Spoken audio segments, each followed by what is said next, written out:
Hey boys, it's HarmNone. Today, we're going to be going over what you should buy this week in Grand Theft Auto Online and what you should avoid. So we're going to go ahead and start off with the vehicle discounts because this is probably the most important part of the week. Now obviously on Legendary Motorsport, they have added a new vehicle this week, which is of course the Benefactor SM722. Now the SM722 goes for $2,115,000. I've just actually done a customization and review on it, so if you guys are interested in knowing what it's like to drive, just understanding a little bit more about the car and knowing what customization options are out there, that video will be out by the time you guys are seeing this. Overall, it's a pretty good car. I don't know that I recommend it for the price tag. It is kind of expensive and there are some really good vehicles on discount this week. So we're going to go over those and then I'll tell you if I think the Benefactor is worth it to buy over any of the others. So we're going to go ahead and start off with Warstock Cash and Carry because it's very rare that we get Warstock discounts these days. The first thing that's on sale is the Hauler Custom. Now the Hauler Custom you can change out for the Phantom Custom. I think the Phantom's better, so I would actually avoid getting the Hauler. The Hauler is good in its own way, but I do think that the Phantom is just generally kind of better, so I would just stick with the regular Phantom. Going a little further down on Warstock here, you will find the Half-Track and the Weaponized Tampa are both on sale this week. Now, the Half-Track is an absolutely amazing vehicle. It is really slow though, so that is something that you must be very careful of with this vehicle. However, it does have some really cool features, like the front windshield on the vehicle is 100% bulletproof. You can literally not be shot through it at all by anything. Minigun, Heavy Sniper Mark II, does not matter. You're not getting hit through the front windshield. You can get shot through the side windows, which is unfortunate, but obviously, I mean, that you'd literally be like almost invincible. It can also take 27 homing missiles from an Oppressor Mark II, so it does have pretty decent armor protection. It is a 3-seater. You can have somebody sitting on the back operating the gun. You can have another passenger inside the vehicle with you. Overall, pretty worth it. And for the discount that's on it, which is 35%, it's a pretty good purchase right now, I'm not gonna lie. Next up, of course, we have the Weaponized Tampa. Now the Weaponized Tampa, let me make this clear. This is only really worth buying if you have the dual operatable minigun turret for the roof. If you don't, the minigun is not, you cannot like change direction of it. So for example, on PC, I use my mouse to aim on my Weaponized Tampa because I have done the research in the bunker in order to get the dual minigun that is aimable. But for most of you guys, if you don't have that, you're not going to be able to aim this thing unless you are facing the direction that the car is facing. So it's basically what I'm trying to say. It's not posable. You cannot aim it either which direction you want to. Now the Tampa is also cool. It does have some missiles that shoot out of the front of it, and it is equipable with a rear-mounted mortar. However, I do believe all of those options you have to unlock via the bunker research, so that is something you're going to want to be wary of. In addition to that, it also has absolutely zero armor protection, so not exactly super ideal. It is a great vehicle, but it's really only great if you have a lot of the stuff unlocked via the bunker. So those two vehicles are pretty good.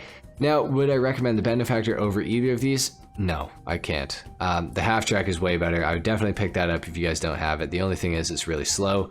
The Tampa's even good, but unless you have that dual minigun unlocked, it's probably not that great for you. But you could unlock it via the bunker because we're going to get into that a little bit later, but the bunker has some cool bonuses this week as well. So those two vehicles are really good. I would avoid the Hauler Custom. It's not that great. So there you have it on Warstock. Time to move on to Legendary Motorsport. So on Legendary, under the two-door section, we have the Lampadaddy Viserys on sale. I can't really recommend this car. It has engine resistance, not that fast. It is really cool looking, don't get me wrong. I really like the look of it. I like the customization as well, but it's just not that great of a car. Moving further down, the Ocelot X821. This is somewhere in the 15th to 20th fastest supercars in the entire game, so it's not going to win you any races probably, but it is a really good car. It's all-wheel drive, sounds absolutely incredible. One of the best sounding cars in the entire game. It is really good. Has some decent customization as well. The Pegassi Torero handles like a wet paper towel. Absolutely just awful, but it is a really cool car. It's based off of a Lamborghini Countach in real life, so that is pretty neat. And of course the Torero XO just got added, so you know they're kind of making a bit of a thing out of it. Can't say that I recommend it, but it is one of the fastest sports classic cars in the game. And when I say that, it's within the top 10, but you're always going to get beat by the Grotti Cheetah Classic or the Grotti Turismo Classic. So can't really say I recommend it either. On Legendary, under the 4-door tab, the Lampadaddy Novak is also on sale. This is a really good discount, and the Novak is one of the fastest SUVs in the game. You might be able to win some races with this thing. It has some unique customization, not a lot of customization, but it's got some pretty cool ones. I can't say that I necessarily like super recommend it, but for that price, I mean, it's almost free. So I'd say probably pick up a Novak if you don't have one already. Moving on to Southern San Andreas Super Autos this week, we have the Meibatsu Penumbra FF on sale. I love this car, one of my favorite JDM cars in the entire game, even though it's technically not JDM. I know some nerd is going to comment that, but it's a really cool car. It's all-wheel drive, decently fast, overall, pretty good car. And if we go a little bit further down on Southern, we have the Albany Hermes. It is also a really cool car. This is also available in Simeon's dealership because that is now open and online, and you can buy that in there as well. It's a cool car. It's got air suspension, which raises and lowers depending on if you're stopped or if you're moving, so that is kind of neat. So that's it for vehicle discounts this week, guys, and that's actually completely it for discounts. Those are the only things discounted this week. The podium vehicle this week is the Enos Stafford. This is pretty cool. I would definitely try to come to the podium and give this a shot. You might as well try to win it. It's a neat car. Doesn't have much customization, but it is pretty cool, and you know, it's a classic. Why not try to win it? Within the LS car meet this week, the Adder is of course able to be won. Now in order to win this, you're gonna have to place top 3 in pursuit races for 3 days in a row. I'd say it's definitely worth it. The Adder's my favorite car in the game, so I am a little bit biased in saying that, but it is really fun. Doesn't have much customization, but it's decently fast, and it is of course a supercar, so I'd say give it a shot. The test track vehicles this week are of course as follows. We have the BF Weevil, not that fantastic. We have the Dubachi Rapid GT Classic, and of course we have the Maxwell Asbo. None of these cars are really that particularly great. The Rapid GT Classic is by far best out of the 3. The Rapid GT Classic is also the 3rd or 4th fastest sports classic car in the game now, depending if you're on current gen consoles or if you're on last gen. Obviously if there's HSW vehicles, it's 4th, but if not, probably 3rd, I would say. So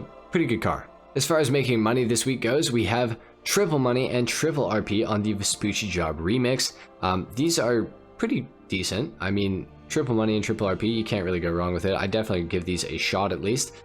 They're not too bad. That's really the only bonus money we have in the game right now this week though, so that is kind of trash. We do have another bonus to do with the bunker, like I mentioned earlier. What you're gonna have to do in order to do this is call Agent 14. Now when you call him, you can request bunker research, as you guys can see right here. And when you do this, you will get double the research boost for completing this. So that is pretty cool. And in addition to the bunker, we also have double supplies from doing resupplies for the bunker. So if you do a resupply mission, you're going to get twice as many supplies for it. I'd still recommend just buying supplies, honestly, but if you really want to do it, you can, of course. That's pretty much it for making money this week. Unfortunately, research doesn't make you that much money, so triple money on the adversary mode is kind of your best bet, especially if you're starting out in GTA Online. If you're kind of new to the game, that is probably going to be the real best way to earn some money, if not, you know, tagging along on some heists and stuff. Of course, you do have your time trials this week. We of course have Vinewood Hills and La Fuente Blanca as well. Both of these are able to be done. Also the HSW time trial, I can't show you, I'm on PC, like I said, 3rd class citizen. Anyways, that is pretty much what's going on in Grand Theft Auto Online.